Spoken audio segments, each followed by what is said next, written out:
10 real-time strategy games you need to experience if you are a fan of the genre. Command & Conquer Red Alert 2. Yes, New master. construction options. Building. Imagine a world where history went a little crazy. Instead of just normal tanks and soldiers, you've got giant squids, flying fortresses, and mind control devices. It's like a cartoon war, but you get to control it. You start by building your base. You need power plants, barracks to train your soldiers, and factories to make tanks and planes. Then you gather resources like gold or crystals to pay for everything. It's like running a little army business. You're not just building though, you're fighting. You send your soldiers and tanks to attack the enemy's base, and they send theirs to attack you. It's a constant back and forth, trying to outsmart each other. You need to think about where to send your units, what kind of units to build, and how to defend your base. It's like a big puzzle, but with explosions. Unit lost. It's clobbering time. Red Alert 2 is a classic game because it's easy to learn, but it's also got a lot of depth. You can play it casually and just have fun building and fighting, or you can get really serious and try to master all the strategies. It's got something for everyone. And because it's older, a lot of computers can run it even if they aren't super powerful. It's a game that stood the test of time, and a lot of people still play it today. Unit lost. Commencing assault. Building captured. Our base is under attack.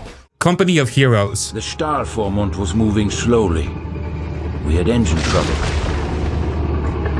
Brand new motor that runs like Scheiße. Just keep the turret powered. Great. Turret for targets because real shite. So imagine you're a wartime commander, right? But instead of just looking at maps and moving pieces around, you're right there on the front lines making real-time decisions.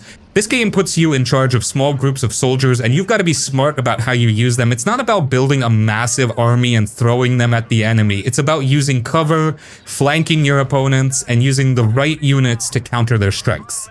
You've got to think tactically like a real commander.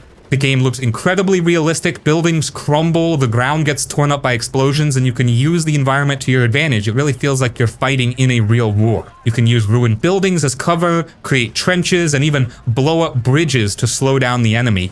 The story is told through these cinematic missions, and it's pretty intense. You'll feel the pressure of commanding your troops, and you'll get invested in their survival. It's not just about winning, it's about the soldiers you're commanding.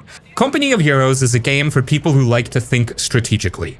It's not just about building a lot of units, it's about using them wisely. You'll have to make tough choices, and you'll feel really good when you come up with a plan that works.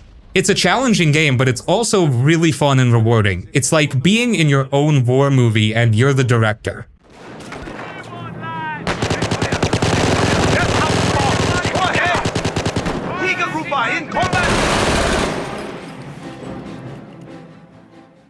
Supreme Commander. You're in charge of a giant futuristic war, not like a little skirmish, but a massive galaxy-spanning conflict. You're not just building a few tanks, you're building giant robots, huge fleets of planes, and even nukes. You start with this big robot, your armored command unit, and that's your starting point. From there, you build your base, gather resources, and start cranking out units. You're basically running a giant high-tech war factory. The cool thing about this game is the scale. You're not just fighting small battles, you're waging massive wars. You can zoom out and see the entire battlefield, with hundreds of units clashing at once.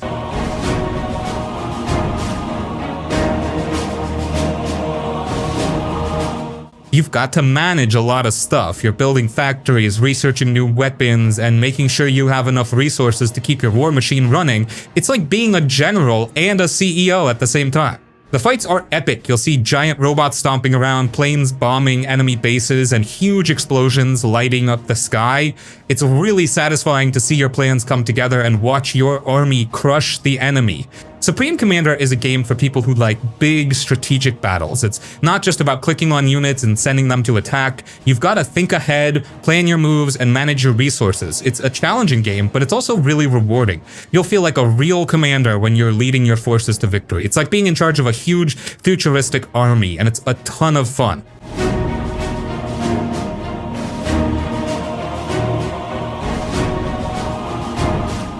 Warhammer 40k Dawn of War.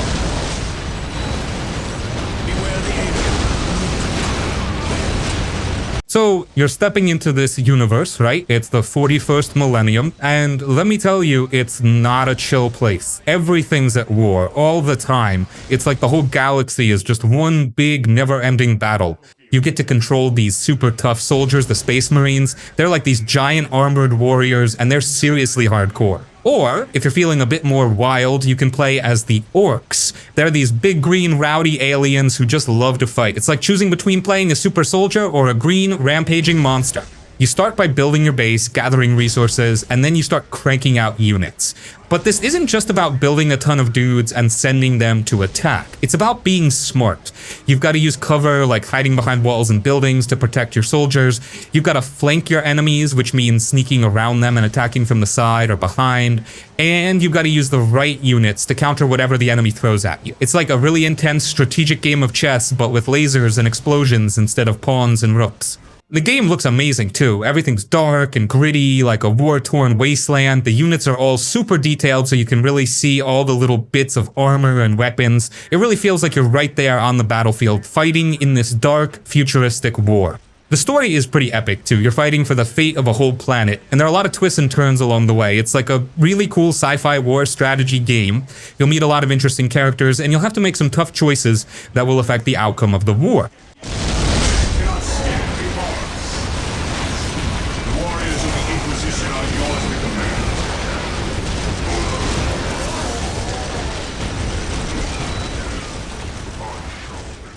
StarCraft 2. Not enough minerals. Picture this. You're a cosmic general, but instead of just one army, you get to pick from 3 wildly different alien factions. It's like choosing between space cowboys with tanks, bug-like swarms, or super techie energy beings. You kick things off by setting up your base, your home away from home. You're collecting space minerals and glowing gas, the space equivalent of cash, to fund your war efforts. Then you start building your forces. You've got everything from heavy tanks and fighter jets, to swarming alien creatures and high-powered energy warriors. It's like having a toy chest filled with the coolest sci-fi gadgets. This isn't just about building a big army, though, it's about strategizing. You're planning attacks, defending your territory, and trying to outmaneuver your opponent. It's like a high-stakes game of space chess where every move counts. The narrative unfolds through these slick cinematic scenes, almost like a space opera. You get to know the characters, understand their motivations, and feel like you're part of a grand interstellar saga.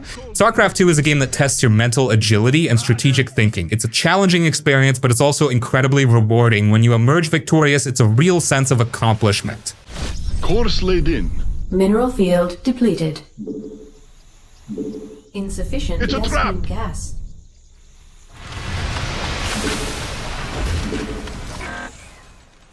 Age of Empires 2 Definitive Edition.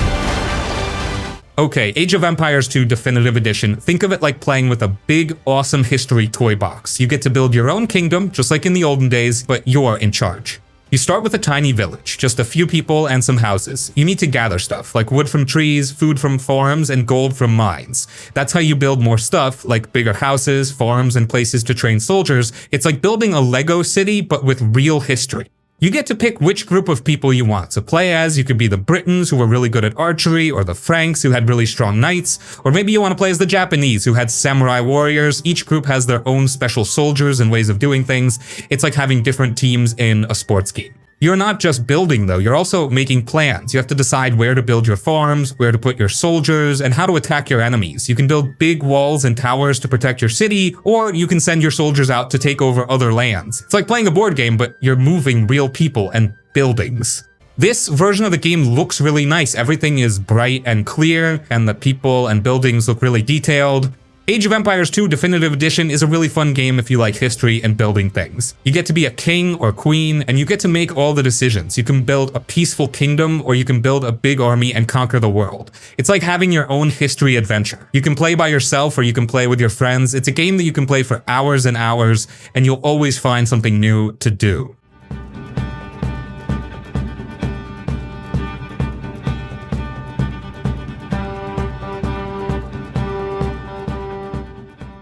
Rise of Nations. Imagine you've got this giant time machine and you can fast forward through all of human history, but you get to make all the choices.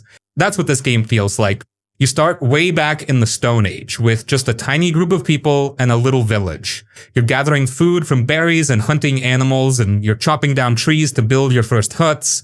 As you play, you'll discover new inventions like farming and writing, and you'll build bigger and bigger cities. It's like watching your little village grow into a huge, powerful nation.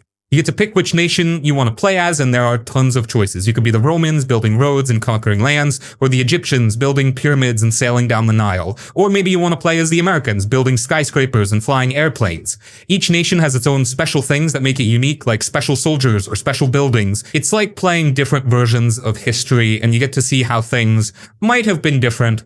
This game isn't just about building though, it's also about fighting. You'll build armies of soldiers, tanks, and airplanes, and you'll fight wars against other nations. You'll have to think strategically like a real general, and decide where to attack and how to defend your cities. You can even build wonders of the world like the Great Wall of China or the Eiffel Tower, which give you special bonuses. Rise of Nations is a really fun game if you like history and building empires. It's like being a ruler of your own nation, and you get to guide it through thousands of years of history. You can play through different scenarios like fighting in World War II, or you can build your own custom campaigns. You can even play online with your friends and see who can build the strongest nation. It's a game that you can play for a long time, and you'll always find something new to do. It's like having a giant history sandbox, and you get to play in it however you want. Stronghold Crusader. Let's paint a picture for you. You're a lord way back in the Middle Ages during the time of the Crusades. Forget modern life, you're dealing with stone walls, archers, and massive siege engines. Think of it like building the coolest sandcastle ever, but it's a real working castle in the desert, and people are trying to take it from you. So you start with a patch of desert and a few workers. You've got to build everything from scratch. Huge stone walls to keep invaders out, tall towers where archers can rain arrows down on enemies, and all sorts of traps like pits and fire ballista to make life miserable for anyone trying to break in. It's like building your own medieval fortress piece by piece. But it's not just about defense, you've got to keep your people happy too. You'll build farms to grow food, markets to sell goods, and even things like churches and inns to keep everyone's spirits up. It's like running a small medieval town, making sure everyone has what they need. You can choose to play as different lords, each with their own style. Some are good at building, some are good at fighting, and some are just plain mean. It's like picking your character in a role-playing game, each with their own unique abilities.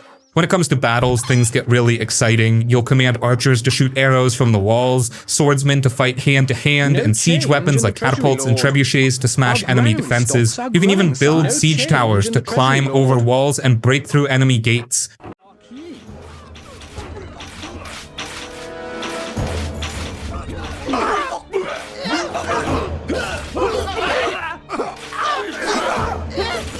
I live to serve you.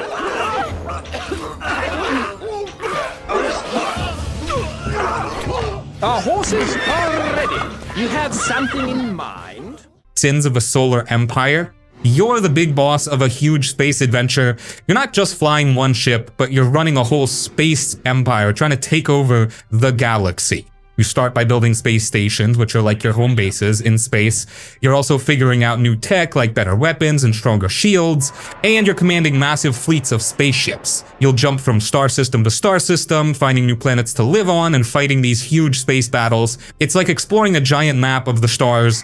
You get to pick from 3 different groups of aliens, and they're all pretty cool. You've got the tech, which are basically like space humans building big, tough ships. Then there's the Advent, these aliens with mind powers who can do some pretty wild stuff. And finally, you've got the Visari, these aliens who are always on the move, building their empire as they go. It's like choosing your team in a really cool space sports league. This game isn't just about blowing stuff up though, you've got to think ahead. You're managing all your resources like space rocks and space fuel, and you're building up your economy so you can afford more ships and more tech. You've got to plan your attacks, decide where to send your fleets, and figure out how to outsmart your enemies. You can even try to make friends with other groups and form alliances, or you can just say forget it and conquer everyone. It's like being a space politician and a space general all at once.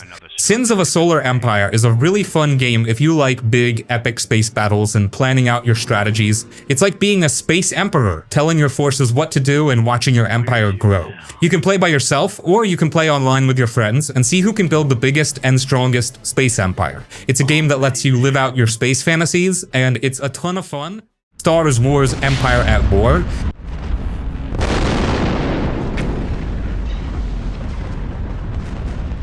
You're basically running the show in the Star Wars universe. You can be the bad guys, the Empire, or the good guys, the rebels. You start by building up your forces both in space and on planets. You're making fleets of spaceships like Star Destroyers and X-Wings, and you're building ground armies with stormtroopers and rebel soldiers. You get to use all the cool vehicles and characters you know from the movies like ATs and even Darth Vader. It's like playing with your favorite Star Wars toys but on a huge scale. You get to play through the whole galactic civil war, which is the big fight between the Empire and the Rebels. You can choose to play as either side, and each side has their own unique units and ways of fighting. It's like playing two different games in one. You can try to crush the rebellion with the Empire's powerful forces, or you can lead the Rebels to victory against overwhelming odds. This game isn't just about shooting lasers, though. You've got to think like a general. You're managing resources, building up your economy, and planning your attacks. You'll have to decide where to send your fleets, which planets to attack, and how to defend your territory. You can even try to make alliances with other factions, or you can just go all out and conquer everyone. It's like being a military strategist, making tough decisions that will affect the fate of the galaxy.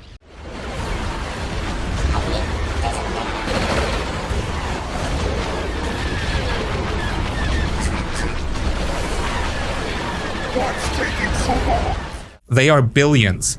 The world's gone totally sideways and there's a zombie apocalypse, but not like a few zombies here and there. We're talking billions of them, like a never-ending wave of hungry monsters. Your job? Build a safe place for people to live and keep those zombies out. You start with a tiny building, your command center, and that's your starting point. You gotta gather stuff like wood and rocks to build houses for people to live in and big walls to keep the zombies away. As you get bigger, you'll need farms to grow food and power plants to keep the lights on. It's like building a little town but with a giant zombie threat hanging over your head. This game is all about staying alive. You're not just building a city, you're building a fortress. You've got to put up stone walls, build towers with archers, and set up traps to slow down the zombie hordes. You also have to keep your people happy. If they're not happy, they might leave, and then who's gonna help you fight the zombies? What makes this game tough is the sheer number of zombies. They don't just trickle in, they come in huge waves, like a giant ocean of undead. If you're not ready, they'll smash through your walls and overrun your colony. You've got to think fast, make smart choices, and be ready for anything. It's like a really intense puzzle, but the puzzle is trying to kill you.